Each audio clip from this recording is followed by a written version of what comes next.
اور آج کی یہ جو بڑی خبر ہے جس میں ملزمان کو سزائیں ہوئی ہیں ملٹری کورٹس کی طرف سے، اس کا پولیٹیکل ریزالو بھی ہو سکتا تھا، وہ کیوں مسنگ ہے اس پہ کچھ بات کرتے ہیں۔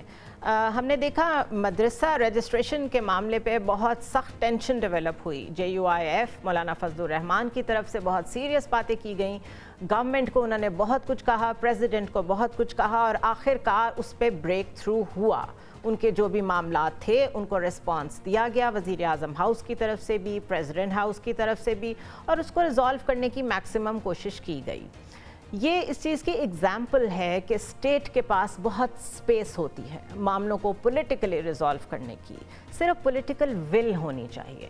When it comes to PTI تو مستقل 2022 میں ووٹ آف نو کانفیڈنس کے بعد سے ان کی پوسچرنگ پولیٹیکل نہیں رہی، تو ہماری اس وقت کی گورنمنٹ کی پوسچرنگ بھی پولیٹیکل نہیں رہی۔ کیا یہ سوالات کوئی ایڈریس کرے گا کہ جس طرح بیہیو PTI نے کیا اتنا ہی زیادہ ایگریسولی بیہیو اسٹیٹ کیوں کرتی رہی؟ پولیٹیشنز اکٹھے کیوں نہیں بیٹھ پاتے؟ مستقل جو بیانیہ تھا PTI کا وہ یہی تھا کہ صرف طاقتور سے بات کریں گے، تو کیا طاقتور سے ہی سزا پانے کے بعد ان کو کوئی پولیٹیکل ریالٹیز پاکستان میں سمجھ آئی ہیں کہ نہیں آئی ہیں؟ اسی طرح گورنمنٹ کب تک اس سسٹم کی بینیفیشری رہے گی کہ اس وقت بہت ہاٹ واٹرز میں ہے PTI، اور آرمی انسٹالیشنز کو اٹیک کر کے اپنے لیے جو پرابلمٹک پینڈورا باکس PTI نے خود کھولا ہے وہ اس کو خود ہی بند بھی کرنا ہے۔ اس کو بند کرنے میں انہوں نے اتنا ڈیلے کیوں کر دیا؟ اس کو ہم ڈسکس کرتے ہیں۔ ہمارے ساتھ سینئر پولیٹیشین موجود ہیں محمد علی درانی صاحب۔ بہت شکریہ درانی صاحب فار جوائننگ اس۔ محمد علی درانی صاحب، سچویشن ایسکلیٹ کر رہی ہے، ہم تو سمجھ رہے تھے مذاکرات کی بات شروع ہو گئی ہے، شاید کچھ نہ کچھ چیزیں ٹیمپریچر نیچے آئے گا، کنٹرول میں آئیں گی، لیکن اب تو سزائیں ہو گئی ہیں 9 مئی کے لوگوں کو۔ یہ ہماری پولیٹیکل لوگ جو ہیں ان کا پولیٹیکل مائنڈ کدھر ہے؟ بسم اللہ الرحمن الرحیم۔ میں سمجھتا ہوں کہ جو اس وقت کی صورتحال ہے اس کے اندر ایک طرف تو وہ معاملات ہیں جو کسی کے گریوینس سے ریلیٹڈ ہیں، مطلب مجھے کسی چیز سے نقصان پہنچا، اس کے اوپر میں نے اپنی کمپلینٹ کی، یہ میرا رائٹ ہے، اور اس کے اوپر فیصلہ جو ہے وہ عدالت کرے گی، لیکن میں سمجھتا ہوں کہ اس میں بہت تاخیر کی ہے حکومت نے اس تغاثے کو آگے لانے میں۔ اب جو بھی چیزیں ہوں گی آگے کورٹس میں چلیں گی۔ اب جہاں تک تعلق ہے سیاسی معاملات کا، تو سیاسی معاملات جو ہیں وہ تو الگ سے ایک ایشو ہے، اور اس کو اس کے ساتھ کہیں بھی کسی بھی ملک میں مکس نہیں کیا جاتا۔ ایون آپ امریکہ میں دیکھ لیں، کیپٹل ہل والے معاملے کو دیکھ لیں، لندن میں ایسے بہت سے معاملات، فرانس میں دیکھ لیں، یلو ویسٹ، وہاں پہ پروٹیسٹ بڑے شدید ہوئے تھے، لیکن اس کے بعد اس کو جس طرح ہینڈل کیا گیا۔ دیکھیں جی، آپ کسی کی پراپرٹی کو کسی نے ڈیمیج کیا، ڈیمیج کریں گے، ایبسلیوٹلی، والا اگر کمپلینٹ کرتا ہے تو اس کو ایڈریس نہ کیا جائے، یہ تو بات ٹھیک نہیں ہے۔ میں اس چیز کا اس چیز کو سیاست کے ساتھ مکس نہیں کرنا چاہیے۔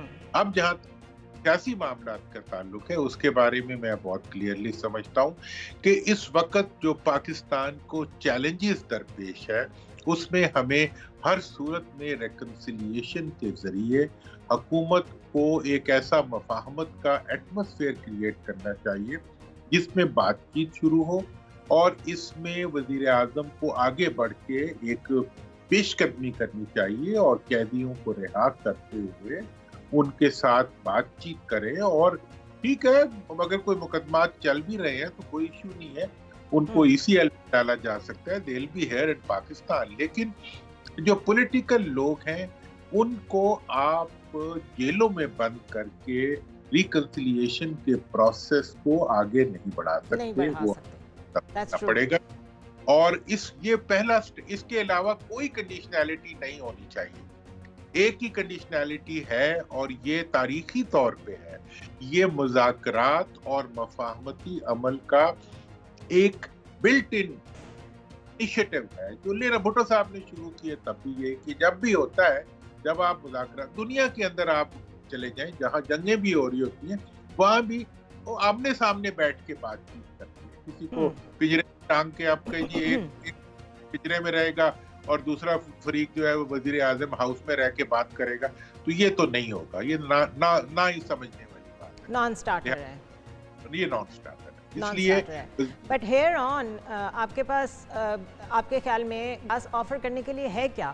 بیکاز پی ٹی آئی یہ کہتی ہے کہ ایک طرف تو ہمیں سزائیں ہو رہی ہیں، ایک طرف ہم پہ مقدمات ہو رہے ہیں، اینڈ یو رائٹلی سیڈ کہ اگر کچھ غلط کیا ہے تو اس پہ تو مقدمے بھی ہوں گے، سزائیں بھی ہوں گی. وہ یہ ایکسپیکٹ کرتے ہیں کہ شاید یہ لینینسی بھی ہمیں گورنمنٹ دے مذاکرات کی ٹیبل پہ، جو کہ گورنمنٹ نہیں دے سکتی. It's very clear. تو گورنمنٹ کے پاس کیا ہے آفر کرنے کے لیے؟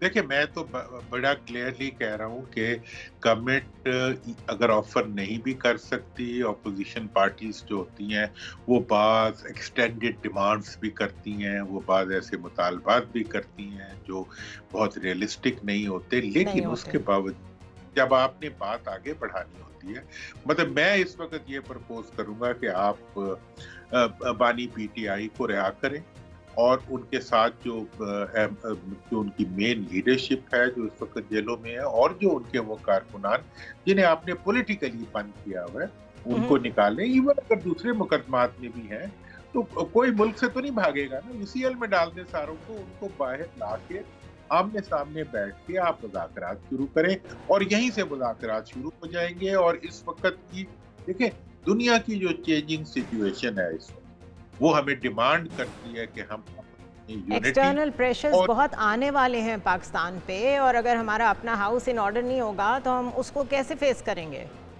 ایگزیکٹلی. اب آپ دیکھیں نا، جو امریکہ کی طرف سے پابندیاں لگی ہیں پاکستان کے اوپر ایک انڈیجنس ایکٹیویٹی کے اوپر، اب ٹھیک ہے، پہلے بھی رہی ہیں اور ہم فیس کرتے رہے ہیں، آئندہ بھی کر لیں گے. بالکل. یہ بات حقیقی ہے کہ اس کے مقابلے کے لیے ہمیں اپنے ہاؤس کو آرڈر میں لانا اور اپنی یکجہتی کو ایگزیبٹ کرنا، وہ بہت ٹرو. بہت شکریہ محمد علی دورانی صاحب. ویری سین. وہ بالکل ٹھیک کہہ رہے ہیں، ایکسٹرنل چیلنجز بھی ہیں، انٹرنل چیلنجز بھی ہیں، تو کم از کم انٹرنل چیلنجز کو اگر مینیج کر لیں تو پھر ایکسٹرنل کا جواب دیا جا سکتا ہے، because readiness is every thing. اگر آپ ریڈی ہیں کسی چیلنج کے لیے تو اسے کسی طرح فیس بھی کر لیں گے، لیکن آپ ریڈی ہی نہیں ہیں، ہر فرنٹ آپ نے اپنے خلاف کھولا ہوا ہے. I am talking about Pakistani government. تو آپ کو پھر باہر کے چیلنجز جو گریور ہیں، مچ سیریس ہیں، ان کو جواب دینا نہیں آئے گا. تو بہتر ہے put your house in order, اور اسٹیٹ کے پاس بڑی اسپیس ہوتی ہے.